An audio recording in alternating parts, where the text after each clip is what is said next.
Don't wait to buy real estate. Buy real estate and wait. And wait.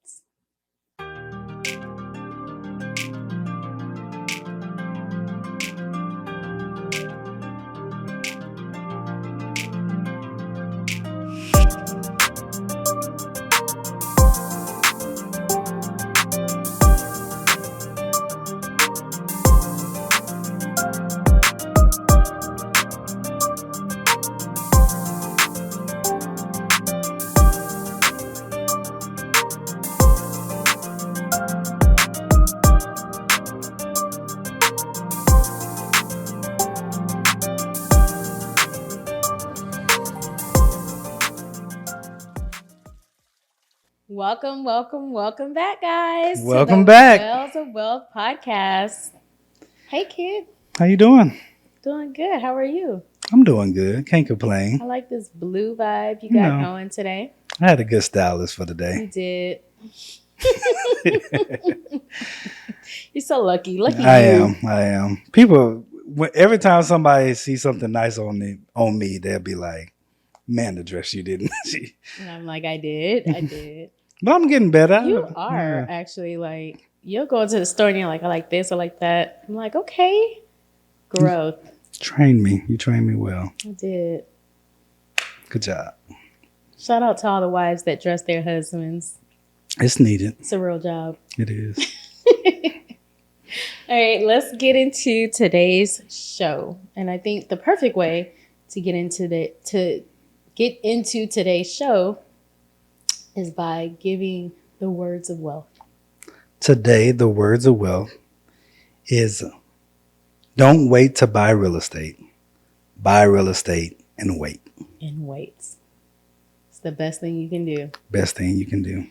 And not only is it the best thing you can do to grow wealth, it also just positions you to make other moves. Yeah, agreed. It puts you in a place where if you need to leverage for your kids' college fund, or if when retirement comes around, you have a backup, you have something that you can pull upon.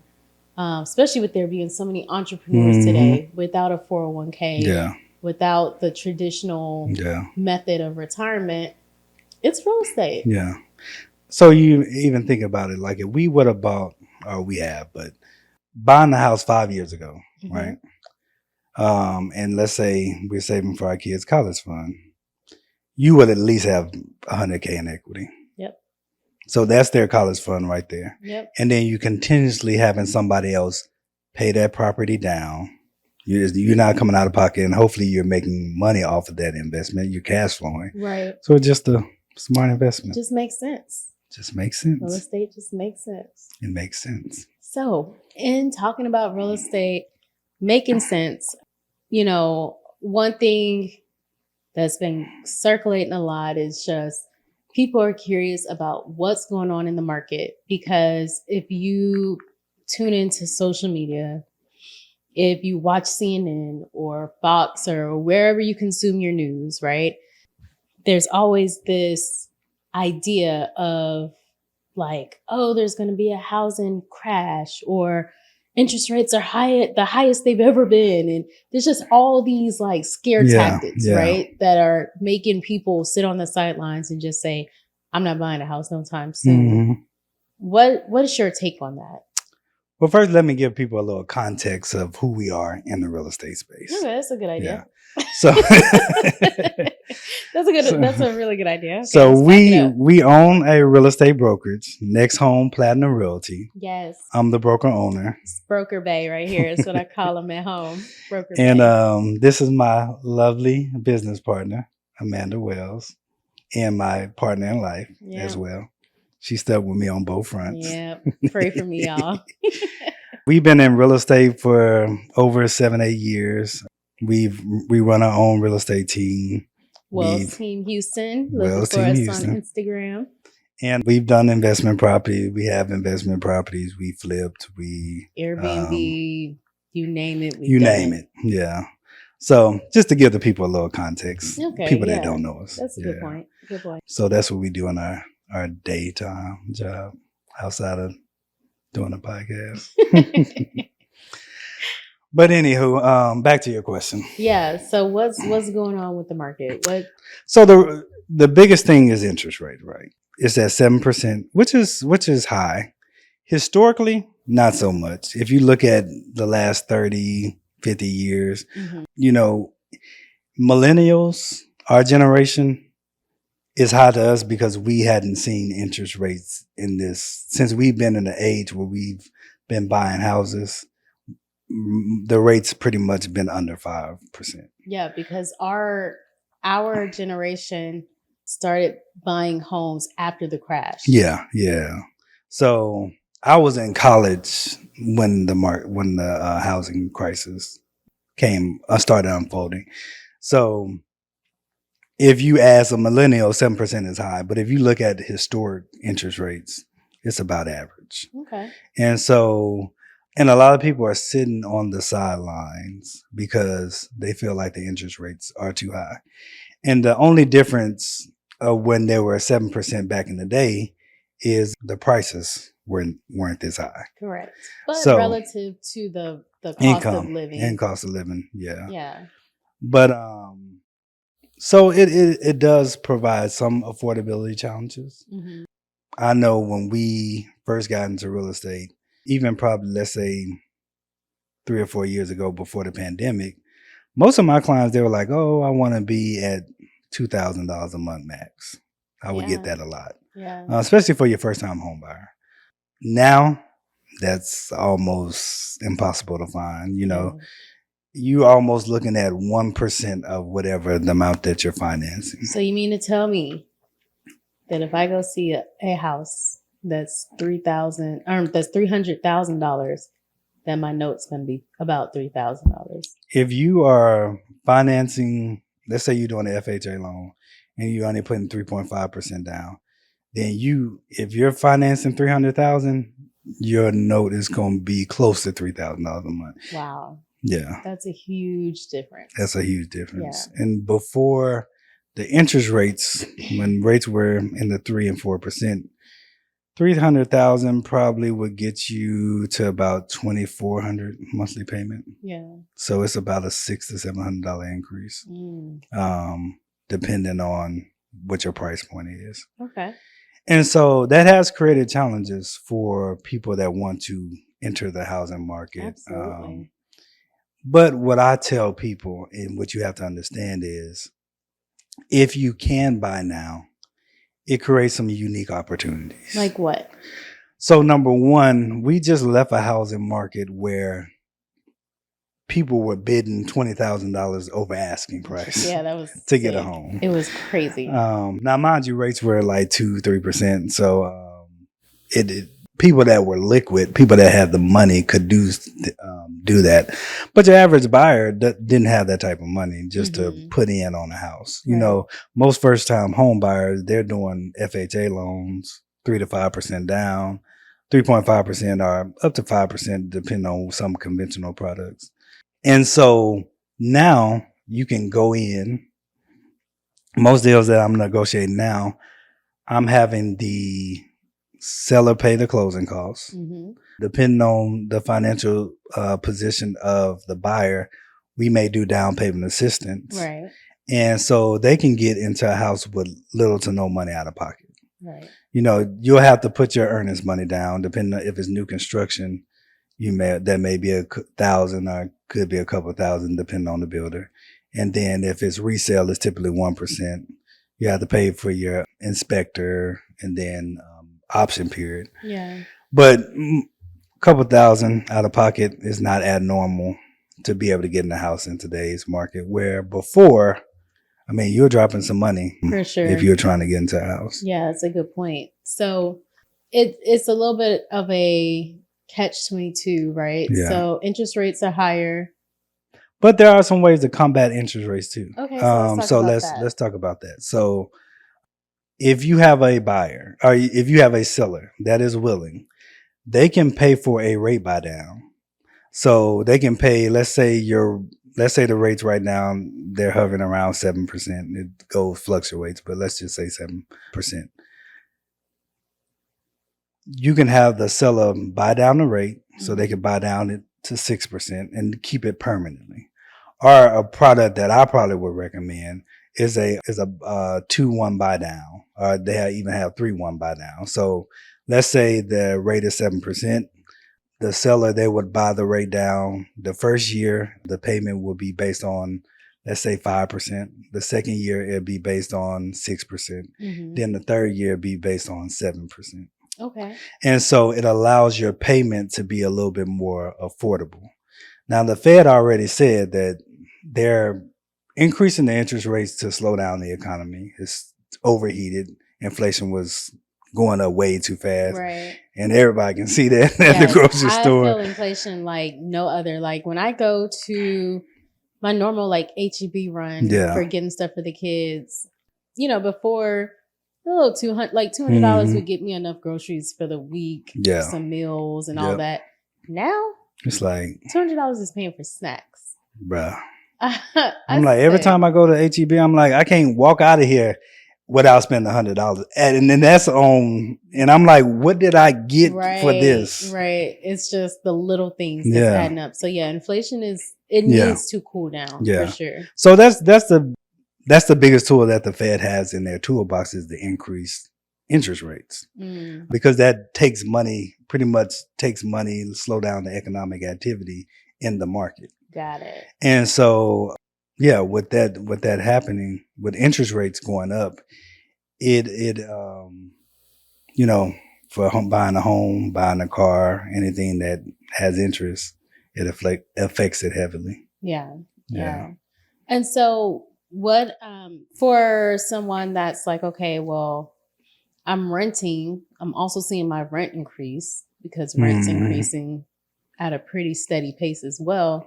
And I want to buy a house, but I feel like I can't really afford a house without having a spouse or a roommate or some other avenue. What do you feel like would be good advice for someone that is wanting to purchase something or own something, but they just... I think you have to, if you are able to qualify to purchase a house, and it may not be as big of a house as you want. It may not be your dream house. But I always told my clients, just get something. Like the economics of you purchasing a house. Let's say you go get a house, $250, new construction home. That'll probably get you about, let's say, 1,500 square feet, right? If you can afford the payment on that, then 2 or 3 years later, you're going to have equity. And rates are going to go down. And number one, you're locking in the price. So as the rates go down, your mortgage is going to decrease. If you're renting, your rent is going to go up. It's going to continue. That's the only direction that rent is going. It's not going down. Right. And so it is going to give you an opportunity to get something now and know that it's going to go down. And your value is going to go up. Gotcha. Hey, Wealth of Wealth community. Are you working right now? I'm just trying to get to the bag, baby, selling these houses. Really? If you're looking to buy or sell a house here in the Houston area, please contact the Wealth team. But not during the podcast. Maybe we can put that away until it's done. I got to go. Okay. All right, cool. Back to the podcast. Okay, so understanding that, renting is not necessarily the best solution because rent's going to continue to increase. Buying, of course, is a better solution if that's an option that's available to you.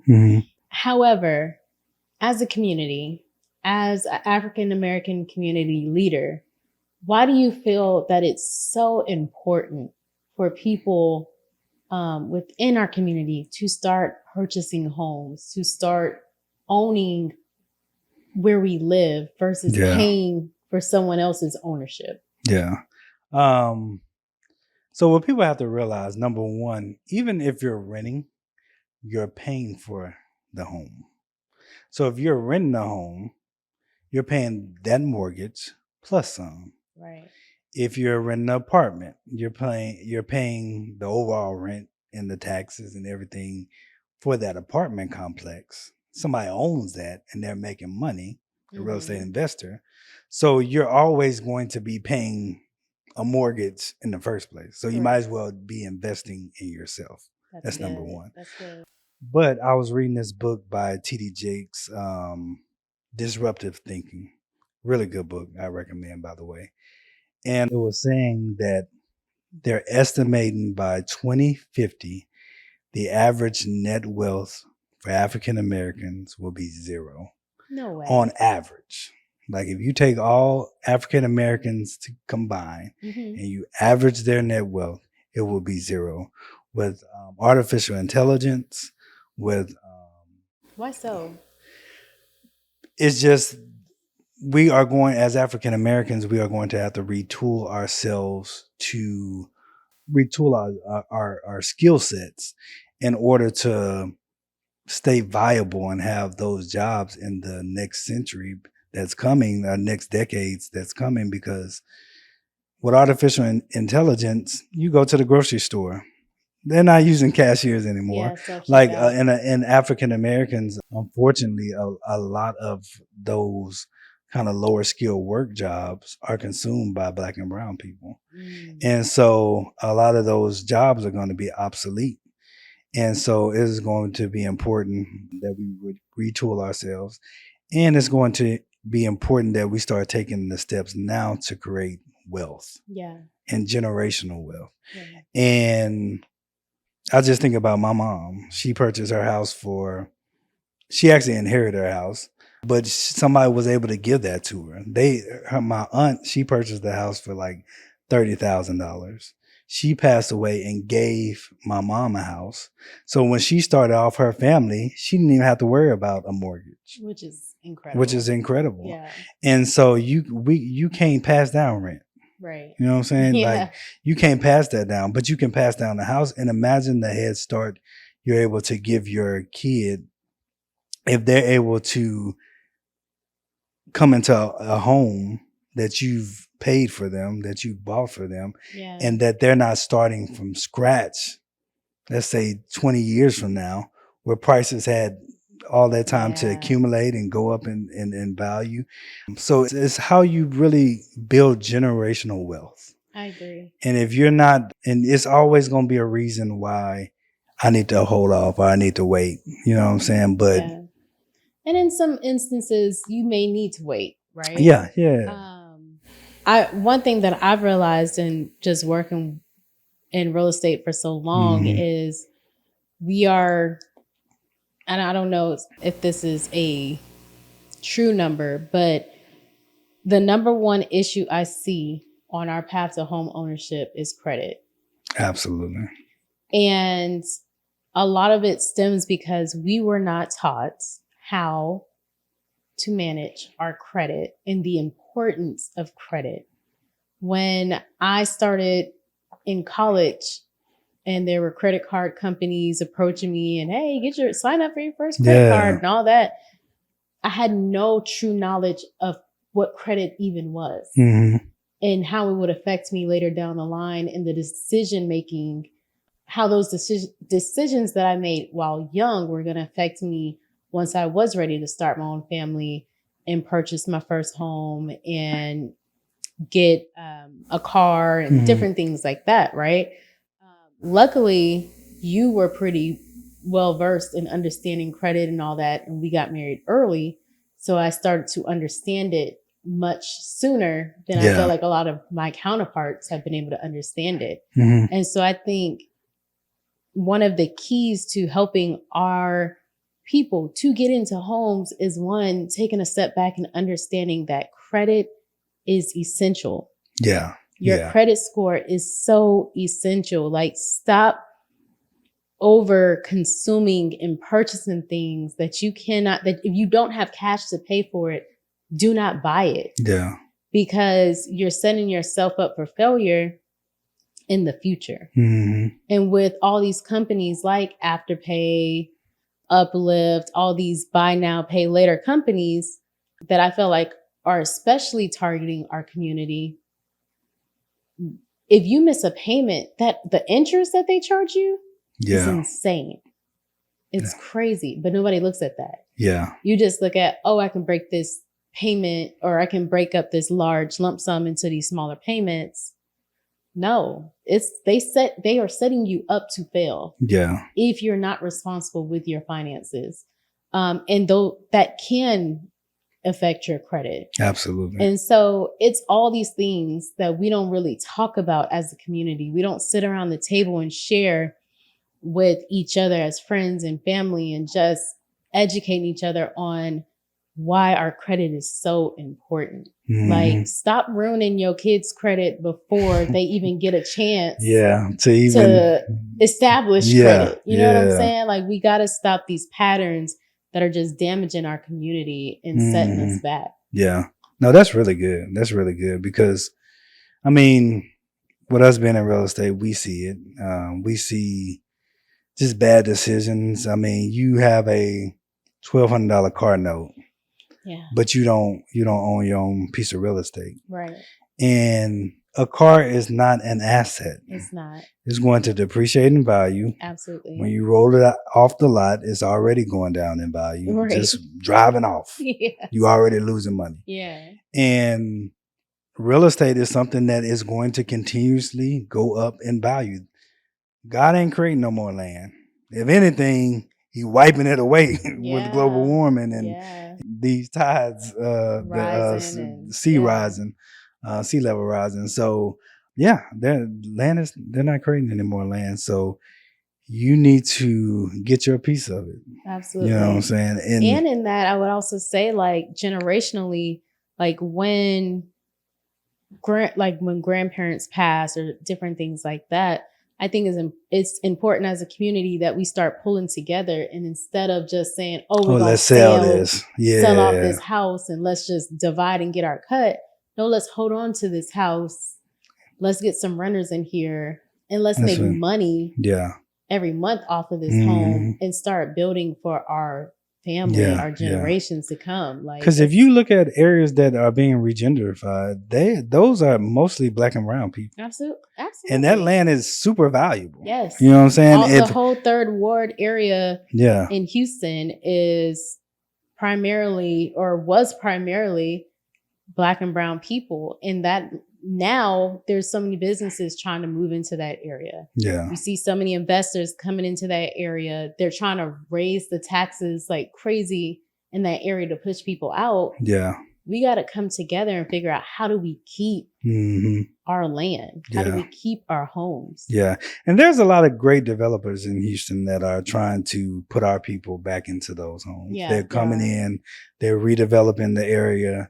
They're building affordable homes. Yeah. And they're trying to get African American people of color back into those communities. Absolutely. And it's important that we do that so we don't lose that wealth. Because those areas, as they are revitalized, they're going to continue to go up in value significantly. Absolutely. And so it's important that we are investing in us, that we're pouring that back into our community.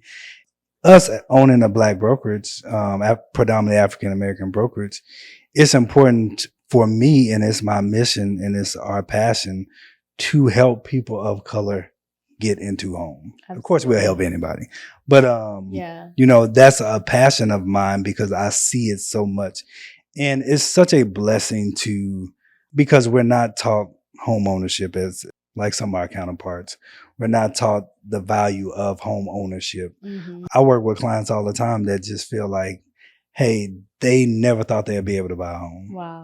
And our job, and we do our job well, and we make it easy for them. You know, we make it, I'm telling them, hey, this is a strategy. Don't stop spending money. Yeah. You need to save every time you get. Absolutely. Like we don't buy the Beyonce tickets. Save that check and put it towards your future. Yeah. Because her future is sealed. She's set. She good. But we need to get you together. Yeah. So we being a real estate agent, you have to be a psychologist, You have to be financial a advisor. business coach. You name it. You have Yeah. to pull all these skill sets together because you're dealing with people, human emotions, Yeah. and you're dealing with for most people, the biggest purchase they'll ever make in their life. And so you have to be well equipped to be able to navigate a lot of different personalities, a lot of terrains, as far as like credit issues, as far as figuring out how, hey, I can do $2,000 a month. How do we carve something out and makes a deal work for me based on my economic situation? So it takes a little bit of creativity sometimes, but there's a way to make it happen. I do have another question. I do have another question for you in regards to like, so one thing I'm seeing is that Gen Z, this upcoming generation that's, behind us, they are not necessarily wanting to purchase homes because they're becoming more nomadic. They want to travel. They don't want to settle down into one space. But how can home ownership still benefit those that don't see themselves settling down into a suburb or into one area and they want to move around and be free to travel? I would say if that's your desire it's still important to own. And the reason why is because you're going to be renting somewhere. So even if you want to be flexible and move at your leisure, you can always rent out the home. And then you have a spot to come back to. Figure out where your home base is going to be. And then I have a friend, he has a home in St. Louis. He doesn't live there anymore. He's moving around all the time, but he has a couple $100,000 in equity because he bought probably 5 or 6 years ago. Yeah. And he rents it out. And now, he's in Houston, but if he ever goes back to St. Louis, he has a place to stay. And oh, by the way, he's sitting on a couple $100,000 in equity. So if he ever does find somewhere he wants to be permanent, get married, have kids, I mean, it's easy to be flexible when you don't have those type of life obligations. But if you have a kid, it's hard to switch schools every year. So your lifestyle starts to change, but you are locking in wealth. You're building wealth, and it's giving you opportunity when you do get to that point where you need to purchase a home. You have a great nest egg. You can either sell that home, pull out the equity in that home. You have a great nest egg you can use to buy your next property when you need to be more permanent. That's good. That's good. Yeah. Very good. All right. Well, I think that's a perfect segue for us to go into Wealth Avenue. Wealth Avenue is a portion of the show where we take you on the road to success and give you tips and tricks along the way. So you've done your fair share of sharing. So I think I'll start first and just give you a second to think about what your final tip is for our viewers. But I would challenge our community. I would challenge our viewers and learning more about why it's so important to own land, to own your home, to own property. Our real estate journey, before we even became realtors, our ownership of homes has continued to help us build to where we are today. It's helped fuel dreams. It's helped us to create stability for our children. And it's something that we hope to pass on to our kids for generations to come.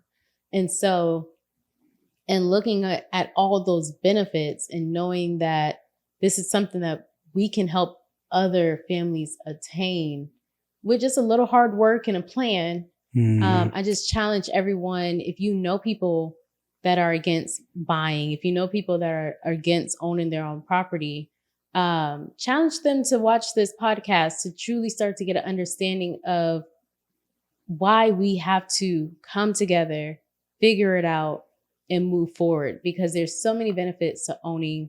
There's so many benefits to just being a part of real estate. Even if that's not your thing, you don't really know much about it, We'd love to continue to educate you about it and help you so that you can also build wealth within your family and within your community. That's good. Thank you. That's really good. I would say understanding the importance and the power of now. So many times since I've been in real estate, I would hear people say, I'm going to wait. They were always waiting for something.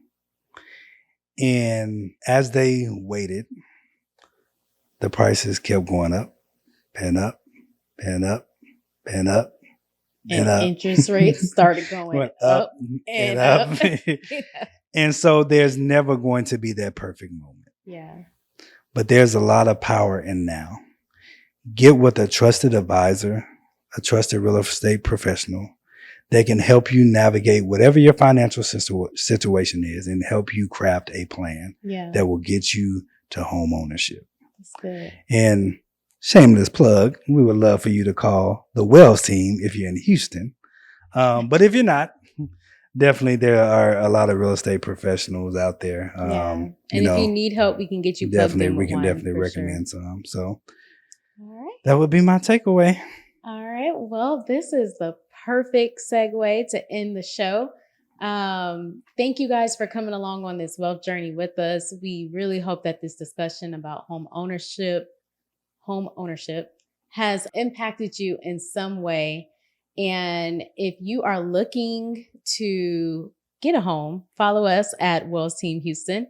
Otherwise, for this podcast, make sure you're following us on Instagram at Wells of Wealth Podcast. If you're watching this on YouTube, make sure you hit the like and subscribe button. Hit that button. Again, thank you guys so much for joining us. And until next time, bye.